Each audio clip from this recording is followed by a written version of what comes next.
Let's move straight to our next conversation.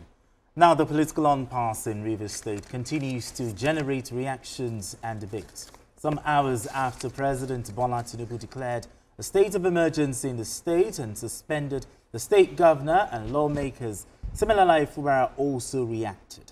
In a statement, Fubara urged the people of the state to remain calm and accused members of the State House of Assembly of frustrating his administration's effort at peace and progress. Meanwhile, the People's Democratic Party (PDP) has rejected the imposition of a state of emergency in the state, declaring that the president does not have the constitutional power to suspend the democratically elected governor of the state. In a statement, the PDP spokesperson Debo Ologunagba said President Tinubu's proclamation is in violation of the 1999 Constitution. Okay, I'll start with you, Asuko, because we've seen a torrent of reaction, since the 7 p.m. broadcast by the president yesterday. But first of all, your thoughts concerning the state of emergency in Rivers State, and also, did you see this coming? Well, really, I didn't see this coming. In fact, we are all saying that it shouldn't be, part of the president's plan, to declare a state of emergency. We are thinking about more of a political solution, to resolve this crisis. Okay. And everybody, I can tell you for free, never saw this coming. But in the afternoon, when we heard that the president had a security meeting, it was just, so sudden. Security meeting, and then what will happen next? And then the next thing was there's going to be a broadcast on the river situation. That was when I started thinking that something... You're adding 2 plus 2 together. Yes, something was going to happen. Don't forget, on Tuesday, which is on Wednesday morning, we heard about, the explosion in pipelines. We heard one, then later we heard about another one. So I knew that the president might have gotten a security intel about what is happening in Rivers and what might probably happen if something drastic is not done. So I feel that so many people might not be happy with what the president actually did. Okay. In fact, everybody that I have called, the reaction has not been too palatable. They are all angry that the president took that decision. But the president, most of us might not know what the president knows. And don't forget, he has made several efforts to see how the contending parties will resolve this matter. Okay. And even when there were so many statements made by these actors in trying to inflame the crisis, the president still maintained his stance on them going with the rule of law and respecting the rule of law.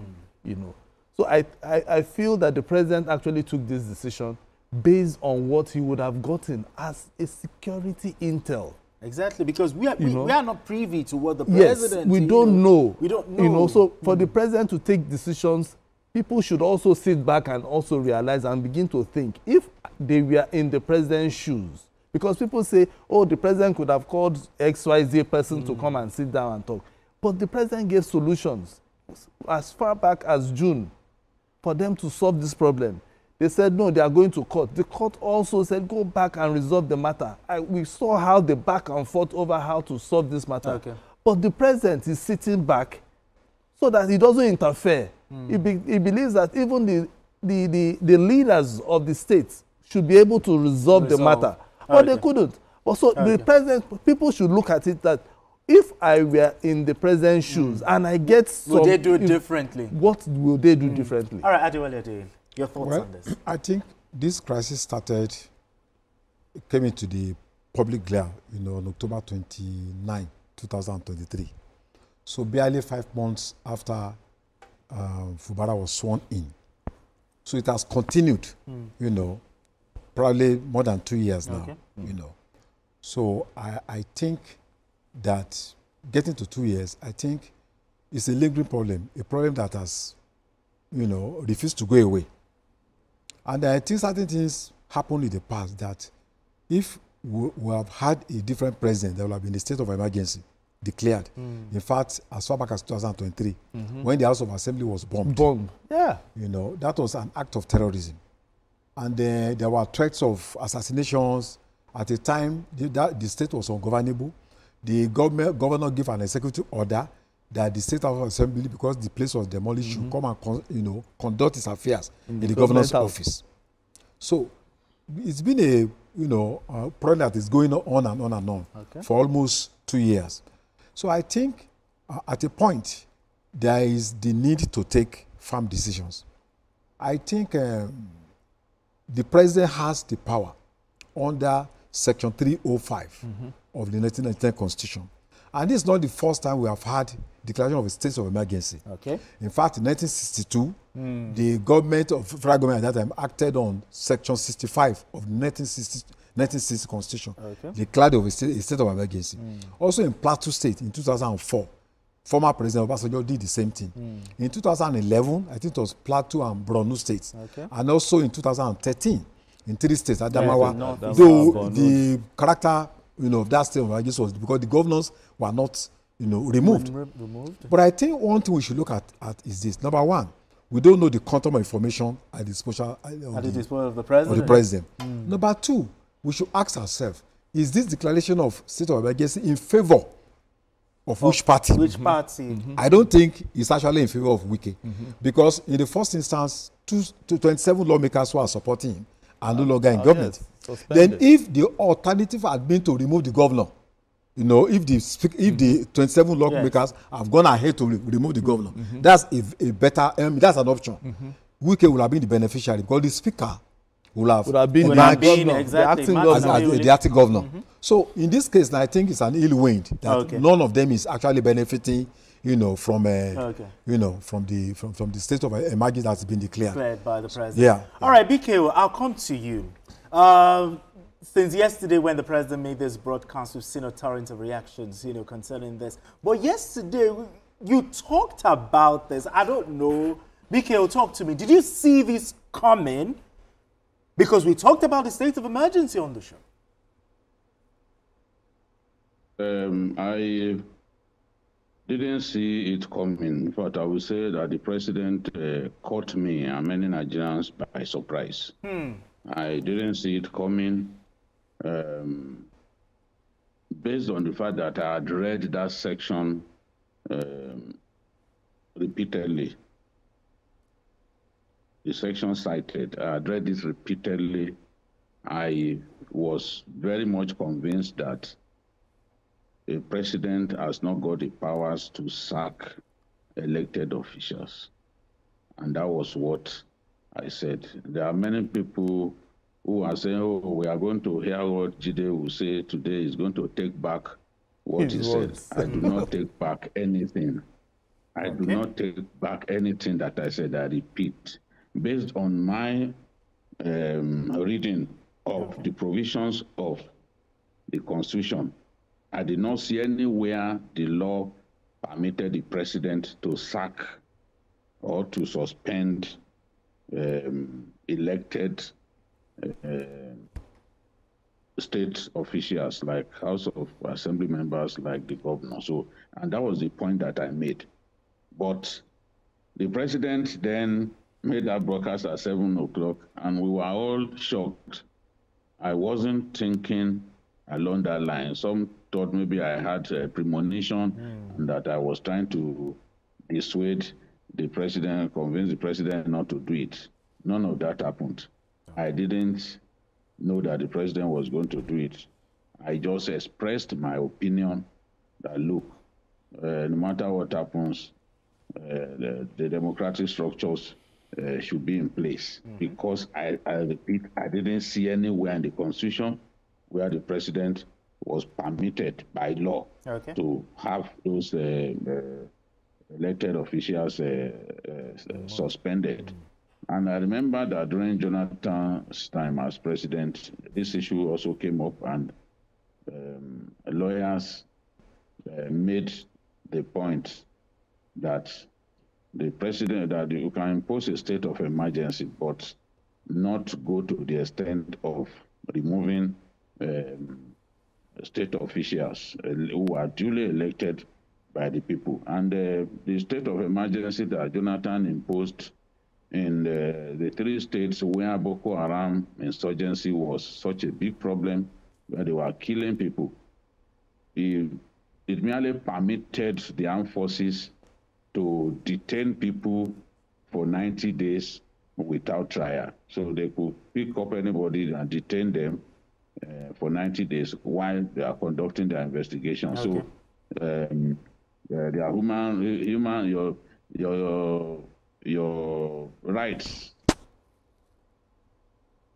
could be taken away in the state of emergency. And after Jonathan had it renewed a number of times, the National Assembly then said, no, enough. We are not going to support a fresh state of emergency. So as a journalist and a historian, I recall the past, I recall what happened. And it influenced my judgment at that time, but I could see the mischief that some Nigerians were trying to make, trying to give the impression that I said all of those things after the president's speech. Of course, that was not what happened. I had said it about 1.5 hours before the president. Yes, before the president made the proclamation. Exactly. Again, some were saying, oh, if the president had said it earlier, would Jide have found the courage to say this? These are people who do not know us, who sit on social media saying all kinds of things about us. We have disagreed with the president a number of times. Yes. I can give instances.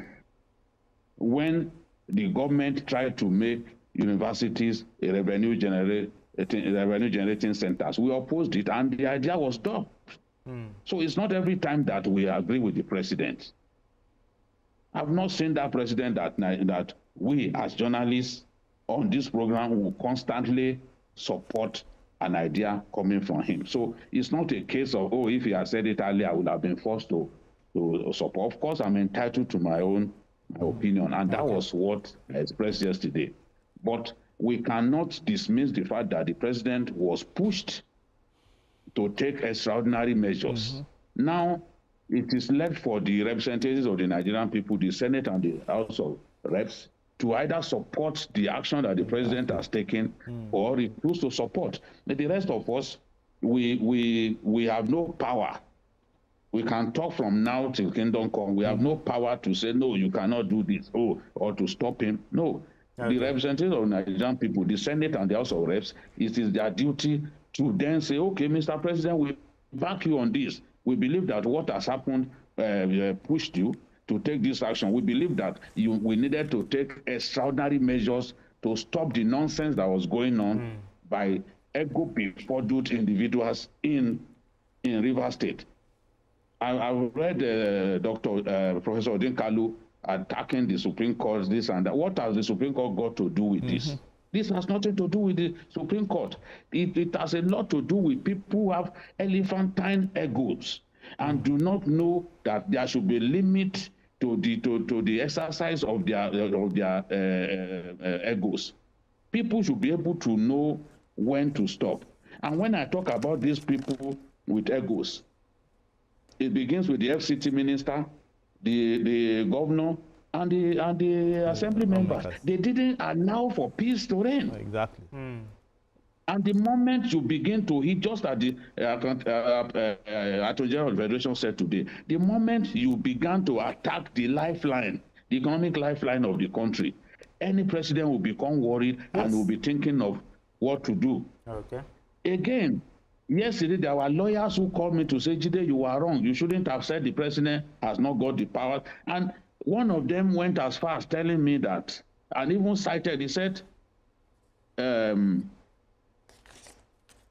Emergency Powers Act 1961/1962 has not been repealed, but only omitted from the compilation of laws of the Federation of Nigeria and described as spent. It remains law. As long as the National Assembly has not repealed it, it remains law. And he cited the Bidakpo versus Lufthansa Airlines. And so in saying that, he explained that since the law has not been repealed, but was simply not, yes, was simply not compiled along with other laws and the laws of the Federation of Nigeria, it remains law. So inciting that law, inciting that case that was decided, that was between Bidakpo and Lufthansa Airlines, I didn't know what to say. He said that since the law has not been repealed, that means that it remains law and that the president could cite it. I wasn't the one who advised him. Perhaps the Attorney General of the Federation and others cited this the Emergency Powers Act of 1961/1962, which has not been repealed, but is not listed among laws of the Federation of Nigeria and is not in the 1999 Constitution.